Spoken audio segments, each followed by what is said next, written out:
ठीक है, अब हमारे साथ हमारे मैनेजिंग एडिटर निकुंज डालमिया भी हमारे साथ स्टूडियोज में आ चुके हैं बातचीत करने के लिए बाजार की और कहाँ पे उनकी नज़र बैठी हुई है। उससे पहले एक बार ये दिखा दें आपको कि कल की जो रैली थी, हमारे पैनलिस्ट भी यही कह रहे थे, बहुत चुनिंदा स्टॉक और उसमें भी एक दो स्टॉक्स के ऊपर बेस थी। इंट्राडे आप निफ्टी दिखाइए, बैंक निफ्टी दिखाइए तो आपको नजर आएगा HDFC बैंक, ICICI बैंक जैसे चुनिंदा स्टॉक्स सपोर्ट कर रहे थे रैली को। लेके आइए डायरेक्टर साहब। हाँ, स्मॉल कैप और मिड कैप इंडिसेस एक्चुअली लाल निशान में बंद हुई हैं। तो कल की जितनी भी रैली थी वो लार्जली एक चुनिंदा स्टॉक्स के ऊपर हुई थी। निकुंज हमारे साथ आ चुके हैं। निकुंज, गुड मॉर्निंग।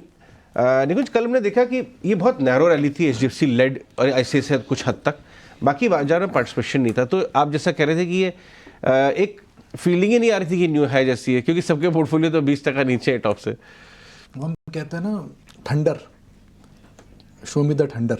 थम्स अप का शायद पुराना ऐड था ये कि show me the thunder. So there is no thunder in the market.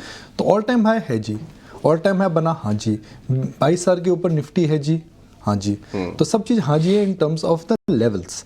But क्या मार्केट में मोमेंटम है, क्या मार्केट में उत्साह है, क्या मार्केट के अंदर वो डिज़ायर टू चेज है, वो नहीं है। तो to put it very simply Ajay, मुझे लग रहा है इस मार्केट के अंदर ऑल टाइम हाई है, वो एक औपचारिकता है वो।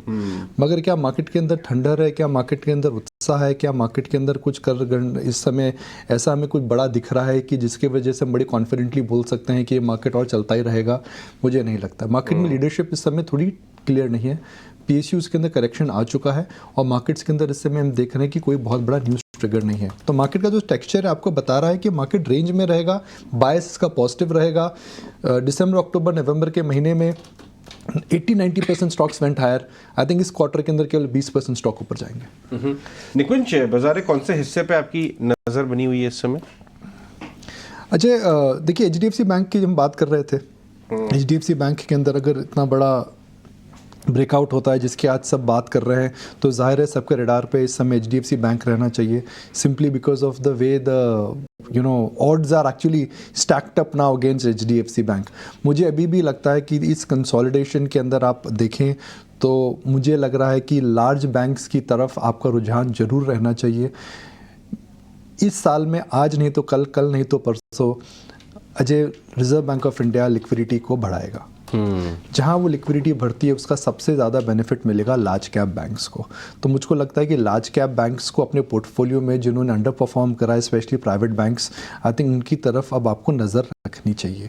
दूसरा, मैं म्यूचुअल फंड्स का डेटा देख रहा था जो PSUs का। ये वाला पॉइंट आपने बहुत शानदार बोला। इनफैक्ट आपको याद होगा जब हम लोग मिलने भी गए थे शशि जी से, तो वो कह रहे थे कि इलेक्शन के आसपास वो शायद उचित नहीं है कि सिस्टम में लिक्विडिटी ज़्यादा हो, इन्फ्लेशन भाग जाए। तो वो रिवर्स हो सकता है अप्रैल मई के आसपास। वो चीज़ लिक्विडिटी जैसे ही वापस आएगी सिस्टम में तो चेज फॉर डिपॉजिट, तो ये HDFC, ICICI, ये बड़े प्राइवेट बैंक्स पर नजर, ये बात, big private banks will be the biggest beneficiaries when liquidity comes back into the system, because उनके पास ब्रांड है, उनके पास रीच है, उनके पास टेक्नोलॉजी है, मगर लिक्विडिटी की वजह से डिपॉजिट्स नहीं आ रहे हैं। तो मुझे लगता है कि आपको जब भी मार्केट में इन्वेस्ट करना रहता है तो आपको 2 कदम आगे चलना रहता है। तो आगे 2 कदम अगर आप सोचेंगे तो सेकेंड हाफ में या फिर अप्रैल मई के बाद, इलेक्शन के बाद क्या हो सकता है, मुझे लगता है लिक्विडिटी टर्न मारेगी। लिक्विडिटी टर्न मारेगी RBI की तरफ से, तो सबसे ज़्यादा बेनिफिट किसको मिलेगा? लार्ज कैप बैंक्स को मिलेगा।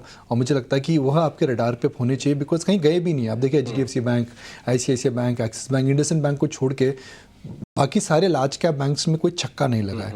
दूसरा, मैं म्यूचुअल फंड्स का डेटा देख रहा था। भाई अल्टीमेटली इस मार्केट के राजा और सरताज कौन है? म्यूचुअल फंड्स हैं, FIs नहीं है। Let's be very clear.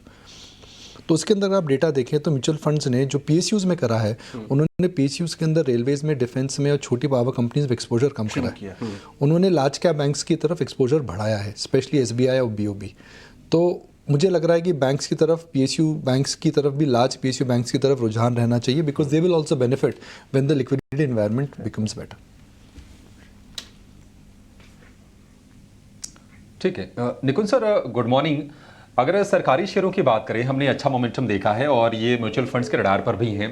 तो यहाँ से आपको क्या लगता है कि जहाँ वैल्यूएशन कंफर्टेबल है वहाँ पर भी लोगों का रुझान बने रहना चाहिए? दूसरी चीज़ ये कि रिजल्ट सीजन तो पीछे छूट गया, तो यहाँ से बाजार को मोमेंटम देने के लिए अब कौन कौन सी चीज़ों पर नज़र रखनी होगी?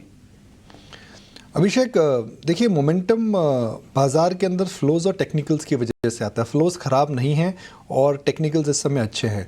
तो मार्केट का जो फैब्रिक जिसे हम बोलते हैं, जिसे स्ट्रक्चर हम बोलते हैं, जिसे हम मार्केट का सेटअप बोलते हैं, तो मार्केट मंदी के लक्षण नहीं दिखा रहा है। मगर मार्केट आपको ज़रूर ये बता रहा है कि इस समय कोई बहुत बड़ी ट्रेंडिंग मूव आपको देखने को नहीं मिल सकती है। मुझे लगता है कि कुछ दिन के लिए बैंक निफ्टी पे ज़्यादा नज़र रखें, निफ्टी पे कम नज़र रखें। दो स्टॉक्स की मैं बात करूंगा अजय, जो न्यूज़ में है, दो थीम्स की। नंबर 1 इज हिंडाल्को, क्योंकि नोवेलिस पहली हिंदुस्तान की कंपनी होगी, पहली हिंदुस्तान की मेटल कंपनी होगी जो कि यूएस में लिस्ट हो रही है। ऐसा क्यों कर रहा है मैं सोच रहा था। मुझे कुछ कारणवश नहीं दिख रहा है, बिकॉज नोवेलिस की लिस्टिंग की वजह से पैसा जो आएगा हिंडाल्को में आएगा और टैक्स चुका करके पैसा आएगा। तो क्या हिंडाल्को को पैसे की जरूरत है? जी नहीं, कैश फ्लो उनके बहुत अच्छे में। तो क्या मैनेजमेंट नोवेलिस की वैल्यू को अनलॉक करना चाहता है आने वाले समय में? और मुझे लगता है इंटरेस्टिंग थॉट है ये, क्योंकि यूएस इलेक्शंस में भी आत्मनिर्भरता की बात इस बार होगी। So any company which is a manufacturing company in US, I think उसको बेनिफिट जरूर मिलेगा, because that would be a promise from the Democrats and from the Republics. Novelis is right up there, it competes with China and it is in US in terms of manufacturing. और US manufacturing को हम जानते हैं कि because aluminium जो होता है 3 जगहों में बहुत काम में आता है, होम कंस्ट्रक्शन में, डिफेंस में और एयरलाइन में। इन 3 जगहों में एल्यूमिनियम की खपत सबसे ज़्यादा होती है। इन 3 चीज़ों को लेकर के अमेरिका के अंदर हम देख रहे हैं काफ़ी चेंजेस हो रहे हैं। तो नोवेलिस लिस्टिंग पर से may not mean a lot for Hindalco, but एक संकेत है कि एक भारत की कंपनी यूएस में जाके लिस्ट कर रही है और यूएस मैन्युफैक्चरिंग में अब इंडियन कंपनी जा रही है। देखिए बस दिक्कत ये आपने बहुत बढ़िया बात बोली। इसमें बस दिक्कत ये हो गई कि 3 दिन पहले हिंडाल्को ने नोवेलिस के कॉस्ट ओवररन्स की बात कर दी थी, तो 13% हिंडाल्को गिरा था एक दिन में। मुझे याद नहीं आ रहा था कि लास्ट इतनी बड़ी फॉल उसके अंदर। दिल्ली में हम दोनों थे। हाँ एग्जैक्टली, हम लोग दिल्ली में थे। तो वही है कि रिटेल इन्वेस्टर का काफ़ी पोजीशन उस फॉल में काफ़ी कम हो गई। तो आज जो है वो, क्योंकि $10 बिलियन की उसकी वैल्यूएशन की बात आ रही है और 10-11 हिंडाल्को पूरी कंपनी भी मिल रही है। जी हाँ, पर हिंडाल्को कैश हिंडाल्को में आएगा, तो अपसाइड हिंडाल्को में ऑब्वियसली आएगी, बिकॉज कैश आ रहा है। मगर क्या उस कैश की वजह से हिंडाल्को कोई डेट चुकाएगा या फिर कोई बड़ा एक्विजिशन करेगा, या तो हिंडाल्को कोई बड़ा एक्विजिशन की तैयारी कर रहा है जो हमें पता नहीं है। पर मुझे लगता है दैट ये दाव इसलिए दिया जा रहा है बिकॉज नोवेलिस अल्टीमेटली एक इंडिपेंडेंट कंपनी लिस्ट होकर इंडिपेंडेंटली प्राइस डिस्कवरी कर सकती है, बिकॉज अभी तक वो हिंडाल्को का एम्बेडेड पार्ट था।